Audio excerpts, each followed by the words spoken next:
Hello students, welcome back to my YouTube channel professor Shubham Tiwari, जहां पे start कर रहे हैं हम लोग first year BCom sem 1 commercial mathematics 1। बच्चों के मन में बहुत सारे डाउट्स कंफ्यूजन थे, तो वो सिलेबस एंड पेपर पैटर्न वाली वीडियो में ही मैं क्लियर करने वाला हूं। तो आज बात करने वाले हैं कंप्लीट आपका सिलेबस क्या है एंड पेपर पैटर्न को लेके बहुत सारे बच्चों के मन में डाउट्स था, कंफ्यूजन था, तो वो चीज़ें आज क्लियर करेंगे एंड देन उसके बाद हम लोग अपना सिलेबस को स्टार्ट करेंगे। तो चलिए स्टार्ट करेंगे आज की क्लास।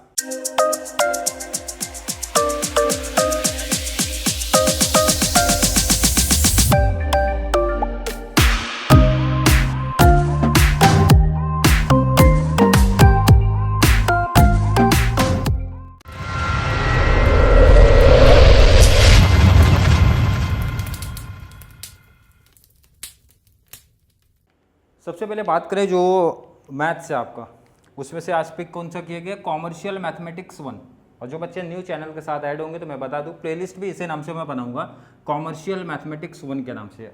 क्लियर है? इस नाम पे जाएंगे तो जिन बच्चों का कॉमर्शियल मैथमेटिक्स 1 है, जो भी पब्लिकेशन आप फॉलो कर रहे हो, जो भी पब्लिकेशन में मेंशन कर दी, चाहे मनन हो, श्वेत हो, विपुल हो या फिर अदर कोई भी पब्लिकेशन, जितने भी टाइप ऑफ सम की क्लास आगे आने वाली क्लास में मिलेगी भी, वो प्रैक्टिस कर लेना, देन उसके बाद आप बुक उठाना। मोस्टली जितने भी टाइप ऑफ सम आएंगे या आ सकते हैं आपके पेपर में, सब मैं कंप्लीट करा के देने वाला हूँ। और ध्यान रखना, मैथ से स्टार्ट करने से पहले अगर मैं बात करूँ तो बहुत क्लियर होना चाहिए आपका, सर पेपर पैटर्न क्या है, कौन सा क्वेश्चन किधर आएगा, कितने मार्क्स का आएगा, किस तरीके से हमें प्रिपरेशन करना है, ये इंपॉर्टेंट होता है। इसीलिए आज की क्लास में कंप्लीट बात होगी हमारा सिलेबस क्या है एंड उसके अकॉर्डिंग पेपर पैटर्न किस पैटर्न में चलेगा। सिलेबस में 2 मॉड्यूल दिए गए हैं, मीन्स 2 यूनिट दिए गए हैं। अभी तक आप जो HSC तक पढ़ते थे तो वहाँ पे क्या था सर, चैप्टर बेस पे था, यूनिट या फिर मॉड्यूल वाला पैटर्न ही नहीं बना था। बट अभी अपना जितना भी अकाउंट्स पढ़ोगे या फिर अदर सब्जेक्ट पढ़ोगे, सब मॉड्यूल के हिसाब से चलेगा या फिर यूनिट के हिसाब से चलेगा। कितने unit sir? 2, module 1 and 2। Module 1 के अंदर 3 चैप्टर हैं। अब देखो ना, यहाँ पे मेंशन है सिर्फ इंट्रोडक्शन वर्ड लिखा है। अब इंट्रोडक्शन का मतलब मैं यहाँ पे कंप्लीट करता हूँ कि आपके सिलेबस में है क्या। इंट्रोडक्शन का मतलब है ratio, proportion and percentage, 3 topic है। क्लियर है? कितने टॉपिक है? इंट्रोडक्शन सिर्फ वर्ड लिखा है इंट्रोडक्शन। इंट्रोडक्शन का मतलब टॉपिक का इंट्रोडक्शन नहीं दे रहे भाई, ये प्रैक्टिकल पॉइंट ऑफ व्यू से है, रेशियो, प्रपोर्शन एंड परसेंटेज। अब बात करो प्रैक्टिकल सर किसका दिया आपके बुक में, तो रेशियो का ही प्रैक्टिकल देखने मिलेगा आपको। मतलब प्रैक्टिकल जो क्वेश्चन बनेंगे 5 मार्क्स से, वो रेशियो टॉपिक का ही पढ़ना है अपने को। क्लियर? इसका सिर्फ बेसिक थोड़ा सा हिंट दिया जहाँ पे ऑब्जेक्टिव टाइप ऑफ क्वेश्चन बन सकते हैं, बस उतने की बात की है। क्लियर है? नेक्स्ट टॉपिक है प्रॉफिट्स एंड लॉस। आपने पहले भी पढ़ा होगा या फिर कैलकुलेशन कर मीन्स किया होगा, प्रॉफिट बताना है, लॉस बताना है। नेक्स्ट है कमीशन एंड ब्रोकरेज का कॉन्सेप्ट है। कितने प्रैक्टिकल दिख रहे हैं? 3 प्रैक्टिकल। मॉड्यूल 2 का नया कॉन्सेप्ट आपके लिए निकल के आ रहा है, शेयर्स एंड म्यूचुअल फंड। 2 अलग अलग टॉपिक को कंबाइन उन्होंने किया है। शेयर्स एक अलग कंप्लीट टॉपिक जाएगा, म्यूचुअल फंड एक अलग ही जाएगा पूरा, बट यहाँ पे कंबाइन ही चलते हैं। सिलेबस में किसी बच्चों को डाउट नहीं। आप अगर मॉड्यूल बेस से समझ रहे हो सर कितने मॉड्यूल है? 2। पहले मॉड्यूल में 3 चैप्टर हैं, रेशियो, प्रपोर्शन एंड परसेंटेज, जिसको आपको टॉपिक में नाम दिया गया है इंट्रोडक्शन। सेकंड है प्रॉफिट्स एंड लॉस, थर्ड है कमीशन एंड ब्रोकरेज। मॉड्यूल 2 में चलेगा 2 शेयर्स एंड म्यूचुअल फंड। अगर मैं चैप्टर बेस पे इसको जरा डिवाइड कर दूँ तो टोटल मैं बोलूँगा 5 चैप्टर है। कितने चैप्टर है? 5 चैप्टर। कौन कौन सा? पहला ratio, proportion and percentage, second profit and loss, third है कमीशन एंड ब्रोकरेज, नेक्स्ट है शेयर एंड नेक्स्ट है म्यूचुअल फंड। इस पैटर्न में मैं रखूंगा। क्लियर? ये अगर क्लियर है तो जरा पेपर पैटर्न देखो। पेपर पैटर्न आपका होने वाला है 30 मार्क्स। 30 मार्क्स का आपका है जो रिटन एग्जाम होगा, ये आप बोल सकते हो होगा। 20 का तो आपका ओरल होगा, ओरल पैटर्न का चलेगा, जहाँ पे आपका अटेंडेंस मैटर करेगा, क्लास बिहेवियर मैटर करेगा, प्रेजेंटी मैटर करेगा, मतलब बहुत सारी चीज़। तो टीचर्स जो आपके होंगे उनके साथ थोड़ा सा अच्छा रिलेशन बना के रखना, अगर 20 मार्क्स में एक बेटर मार्क्स स्कोर करना है तो। बट यहाँ के लिए तो पढ़ना पड़ेगा भाई, 30 मार्क्स के लिए तो पढ़ना है। बट एक एडवांटेज यहाँ पे भी है, देखो ना, 5 मार्क्स का जनरल दे दिया आपको, तो जनरल आपको आपके सर टीचर जो भी रहेंगे, प्रोफेसर रहेंगे, वो बताएंगे भाई किस टॉपिक पे, किस सब्जेक्ट पे, किस चैप्टर पे जनरल बनाना है। वो तो आप समझ रहे हो ना भाई, छाप के भी 5 मार्क्स मिल जाएगा। प्रॉब्लम छोटा सा है कि ये सर 25 मार्क्स। अब जिन बच्चों का मैथ्स था तो भाई उनके लिए तो ये सब चैप्टर बहुत आसान लगने वाले। न्यू तो है, न्यू कॉन्सेप्ट तो है। देखो कमीशन एंड ब्रोकरेज, कुछ टॉपिक तो ऐसे हैं कि हाँ 12th अपना कॉमर्स वाले मैथ से मिलेंगे, बट कुछ टॉपिक नए भी हैं, जैसे शेयर्स एंड म्यूचुअल फंड आपके लिए नया बनेगा, ratio, proportion and percentage. But compare to SP वालों बच्चों से मैथ्स के लिए तो काफ़ी आसान हो गया सर, कि इसलिए वो बच्चे 25 आउट ऑफ 25 भी स्कोर कर सकते हैं। क्लियर है। एसपी वाले बच्चों के लिए थोड़ा सा टेंशन एक्सर मैथ्स आ गया है, बट पढ़ना ईजी है। ध्यान रखना सिस्टमेटिक जब आप क्लास फॉलो करोगे, नोट्स बनाते चलोगे मेरे साथ में, तो ईजी लग जाएगा और बेस्ट आप एक मैथ्स में आप भी एक अच्छा स्कोर कर पाओगे।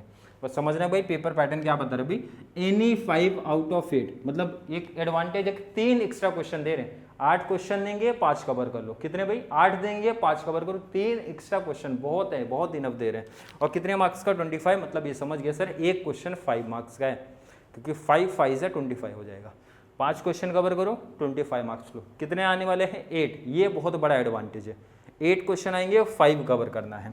इसका मतलब यहाँ पे एक ये भी बेनिफिट मिल गया सर। चैप्टर कितने काउंट कराए थे 5, कैसे इंट्रोडक्शन, मतलब ये topic, profit and loss, commission and brokerage, shares and mutual fund. अब एक एडवांटेज आपको ये है कि अगर कोई टॉपिक ऑप्शन में रखना है, कोई भी एक इजी आप ऑप्शन में रख सकते हो।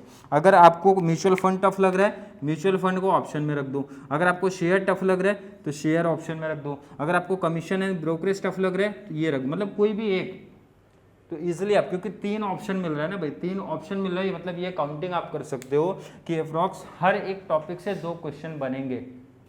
कितने, मिनिमम 2 बनेंगे। क्लियर है, ये माइंड में रख लेना। तो ऑप्शन भी आप रख सकते हो। वैसे मैं क्लास पूरा प्रोवाइड करा के दूंगा, बट जो आपको टफ लगेगा मैं पहले से हिंट दे रहा हूँ। जो जिन बच्चों का एसपी था या जिनको मैथ टफ लगता है सर, उतना टाइम भी नहीं बचा, ये एंडिंग टाइम पे आए हैं प्रैक्टिस के लिए, तो वो बच्चे कुछ टॉपिक को स्किप कर सकते हैं, ऑप्शन रख सकते हैं। मेरा सजेशन है कोई भी एक चैप्टर आप स्टार्टिंग से ही ऑप्शन में रख देना, बट रिमेनिंग जो बचेंगे वो थोड़ी अच्छे से प्रैक्टिस कर लेना। क्लियर, समझ में आया? आपका सिलेबस क्या है भाई, आपका पेपर पैटर्न क्या है, जनरल क्या है, कॉन्सेप्ट समझा। 20 मार्क्स का आपका इंटरनल होगा। इंटरनल में जो मुझे लगता है पैटर्न डिवाइड होगा, 5 मार्क्स आपका अटेंडेंस पे होगा, 5 मार्क्स आपका क्लास बिहेवियर पे होगा, 5 मार्क्स आपका आई थिंक बुक्स वगैरह कंप्लीट पे होगा, कुछ इसी पैटर्न में डिवाइड चलेगा। तो वो आप डिसाइड कर लेना। इसलिए मैंने बोला टीचर सर मैम जो भी रहेंगे उनसे अच्छा रिलेशन बना के रखोगे तो 20 मार्क्स पे बेनिफिट मिलेगा, और मेरे साथ अच्छा रिलेशन बना के रखोगे, मीन्स क्लास कंटिन्यू फॉलो करोगे, तो ये 30 मार्क्स का बेनिफिट आपको मिलने वाला है। 30 में तो 5 आपका जनरल ही है, 25 का बेनिफिट यहाँ पे मिलेगा। क्लास प्लेलिस्ट मैंने बना दिया, कॉमर्शियल मैथमेटिक्स 1 के नाम से है भाई। आपका एग्जाम जब भी है टारगेट यही रखें कि एग्जाम से पहले आपका कंप्लीट सिलेबस मैं सिस्टमेटिक करा के दूं। बट मैंने मेंशन किया कि जो भी जितने भी क्वेश्चन, नंबर ऑफ क्वेश्चन चलेंगे, साथ में उसको कहीं भी नोट्स बनाते चलना, एग्जाम में टेंशन फ्री हो जाओगे। और गारंटी है जो एसपी लिए थे बच्चे जिनका मैथ्स वीक है उनको भी ये 25 आउट ऑफ 25 स्कोर कर ले जाएंगे। बट कंडीशन है, एक ही कंडीशन है कि भाई जो कल से क्लास आने वाली है उसको सिस्टमेटिक नोट कर लेना। क्योंकि देखो मुझे पता है बच्चे बहुत बोरिंग फील करते हैं, इसलिए मैं लेंथ भी बहुत नहीं रखूंगा, 20 to 25 मिनट्स मैक्सिमम रख रहा हूँ ताकि बोरिंग में ना फील हो। और पर डे अगर एक क्लास भी फॉलो करते हैं तो आपके एग्जाम से पहले आपका कंप्लीट सिलेबस ये हो जाएगा, वो भी बहुत सिस्टमेटिक तरीके से। क्लियर है? आई थिंक हर एक बच्चे का डाउट, कन्फ्यूजन क्लियर होगा अगर किसी बच्चे के माइंड में सिलेबस को लेके या फिर पेपर पैटर्न को लेके था।